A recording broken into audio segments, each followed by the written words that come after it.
It is that time of year again. Every whiskey tuber and their mum is picking their whiskey of the year, and I am no exception. Join me for my annual, very scientific, mildly emotional and possibly messy whiskey of the year. Going to be diving in deep, including a few runners up that you need to try, a special and very expensive honourable mention, and the winner, which is a dram that proves good, interesting, Scotch whiskey doesn't have to bankrupt you. If this sounds good, slap a like and let's get this poured.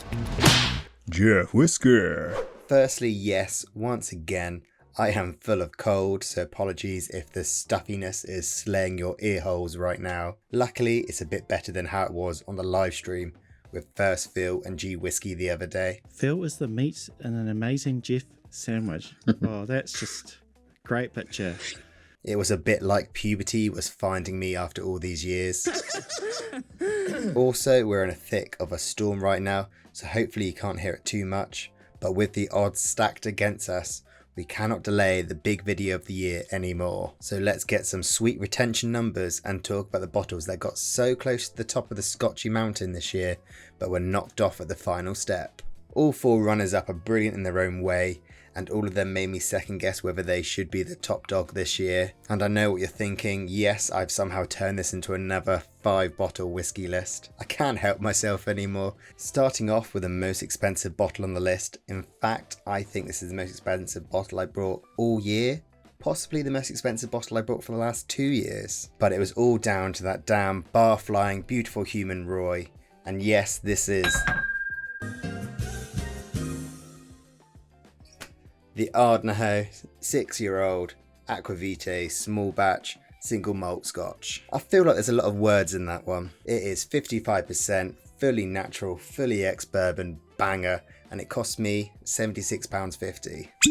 It did retail at £85 through the brilliant Royal Mile Whiskies website, but I did luckily have a 10% off code. The hustle never stops. I have done a full video on it which you can check out, and I'll spare the details, but this really is banging stuff. Trying it at the Belfry all the way back in Edinburgh for the Barfly event post the brilliant Independent Spirits Festival last year, it is a whiskey that's stuck in my mind. Also, I'll see you there if you're going to Leaf in 2026. This really was my highlight dram of the night. I think it's my all-time favourite Aquavitae release. Let me know if you want like a comparison video between them all. This whiskey just made me want to dive in deeper to the brilliant Ardnahoe range. I can't quite imagine my notes would be top form today, but let's dive in. Yeah, there's lots of like sea spray. There's a bit of like sweet little like treacly pineapple. You know how it gets like a bit zesty and funky when you cook it? Quite lemony today as well, like crispy seaweed, lots of vanilla, maybe like a little bit of that. Yeah, it really reminds me of when you open that plastic like tub of vanilla flavored protein powder. Yes, I lift, bro. No, really don't. Yeah, but yeah, lots of lemon, green apples, limes, kiwi, and it's just like very fruity yet still with this really clean, fresh, smoky scent. There is quite a big peat smoke up the front, but again, it is on the cleaner side. You do find like a bit of heat, possibly from the ABV or the age, but it just works so well and brings this beast to life. Yeah, it's a really buttery, a Lurpak whiskey. Quite biscuity too. I talked way too much about hobnobs in the last video. I'm finding the peat to be quite medicinal, medical, hospital ward, which I do like. There's quite a bit of fizz today, custard and like peat ash. It really has the modern Isla character like the Colombian Macchia Bay, and it is just really good stuff. With everything going for it, sadly I think it can't be my whiskey of the year due to the price tag. I do think while it is a special bottle, the price is just a bit too high to be my bottle of the year. So going slightly cheaper and almost taking the whiskey of the year crown, it is Compass Box Crimson Casks. The blending masters of Compass Box really have hooked me this year.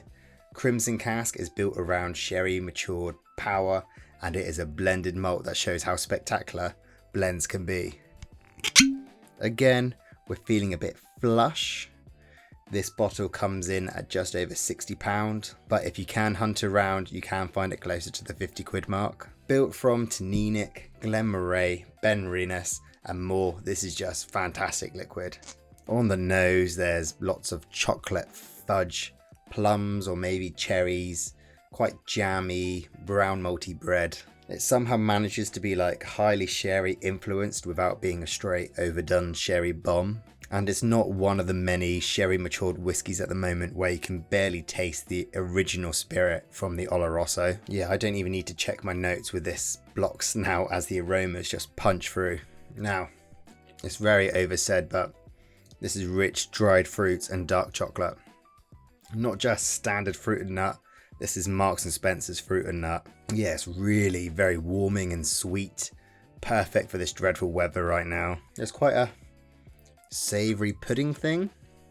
Like, I don't like mince pies, but maybe akin to that with some like red berries smeared in. It's just syrupy, intense, and just goes on. In truth, this could have been my number one of the year. Somehow, in the space of first trying this at a whiskey show to now, I've gone full circle and I'm fully in love with this beast. However, I know you think this is a lawless mess on this channel, but I do have some rules. That rule has to be, it is my own money that got the bottle, and this one was actually part of a series of reviews done for the Whiskey Wash. So while I am beyond 3 steps away from the brand itself, and they don't even know that I've ended up with a bottle, I've got to be fully transparent with you, and for that, it's denied the top spot. I've actually had quite a few people ask about the upcoming Whiskey Influencer video that I mentioned way back in the Exposing Whiskey Awards. That is still coming. I'm just kind of making sure I can ruffle some feathers in a legal way, so do subscribe to see that when it comes out. Also, I'm edging towards 4,000 slappers subscribed, which would be amazing to hit before the channel turns 5 years old next month.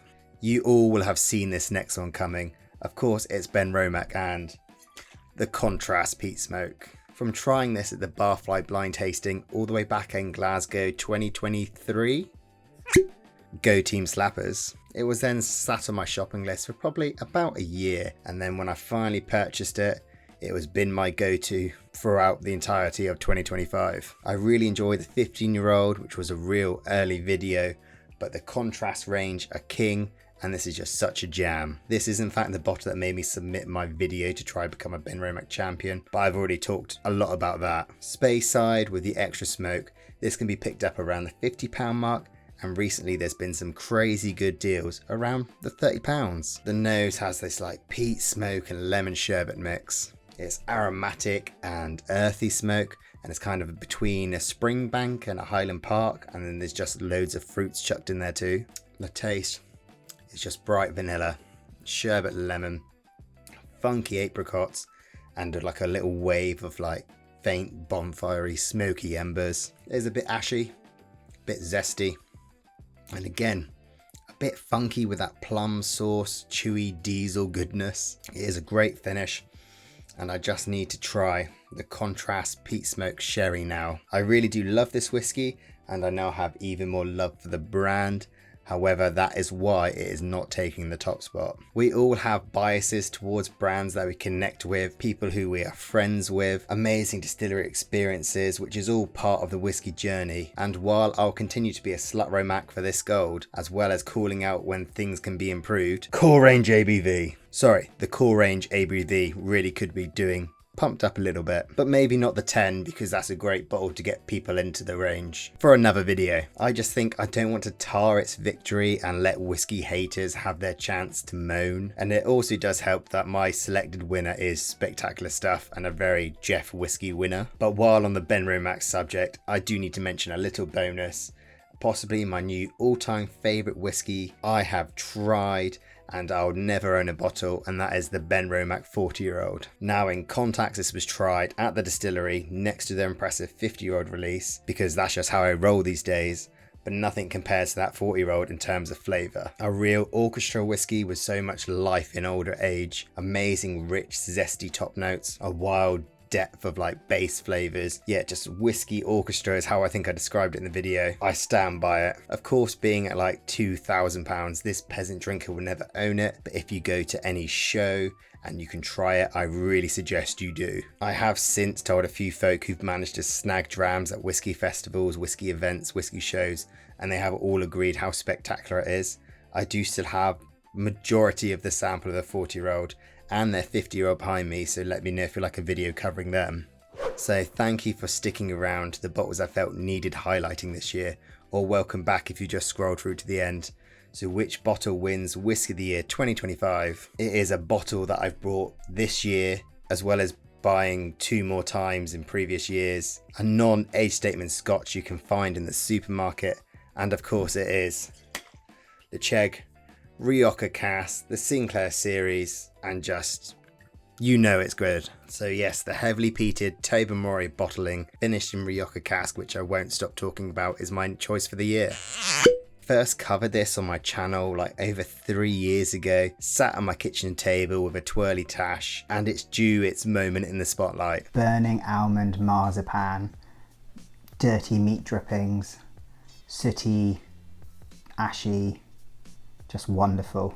It is smoky, it is fruity, it is friendly, it is interesting, and most importantly, it has fantastic bang for your buck powers. Amazon, Royal Mile Whiskies, Master of Malt, and the Whisky Exchange right now have it for £38. It is well worth that price, no question, but if you wait for the perfect moment to strike, you can get it for £26 or £28 online, and in supermarkets can be found like for great deals in the UK. We are talking 46.3% fully natural single malt Scotch, which is affordable to most whiskey budgets. That is why this is my Whisky of the Year. So many brands have crept up in their prices. Some have even jumped the shark and lost so much respect for us enthusiasts. Lagavulins, Taliskers, Glendronachs, they are all taking advantage of wallets and being left behind because of it. However, Tobermory, they are doing it all right still. I have the Chegg 10-year-old release, the Chegg 18-year-old release, and also just through the door, the Tobermory 12, as they're all just great prices putting out high quality stuff on the shelf. This is what I want to see for 2026. The nose managed to have this like punchy peat while also balancing lighter fruits. It really reminds me of those like rose flavoured Turkish delights. Oh, and also, what's those tin fruit sweets which when you open the tin, the car looks like a drug den every time? Yeah, just the smoke, the floral fragrances, oranges, and of course there's that good background of meaty, earthy smoke. There's this amazingly creamy mouthfeel. To start, it's like marzipan, apple pie, and then the sweet peat comes in. It is a peppery coastal clash with those dark red berries, smoky Eton mess, lots of like fruits, meringues, creams, and then that's just been lobbed into a beach bonfire. You also have this slightly dry oaky note. It brings you back in for more sips, and as I've said, this is my 3rd purchase, and with the price being so affordable, you can enjoy it guilt free.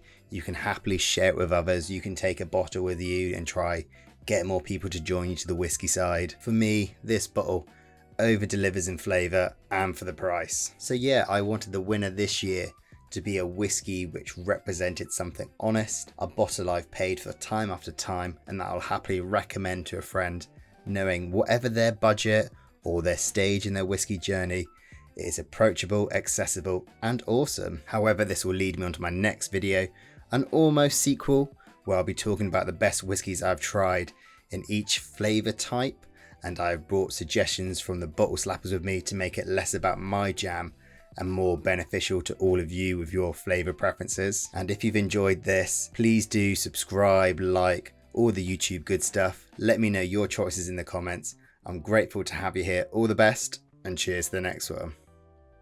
Oh, almost forgot, my runner-up that I missed, Glencadam 10. I've already done the video on this, but yeah, great stuff.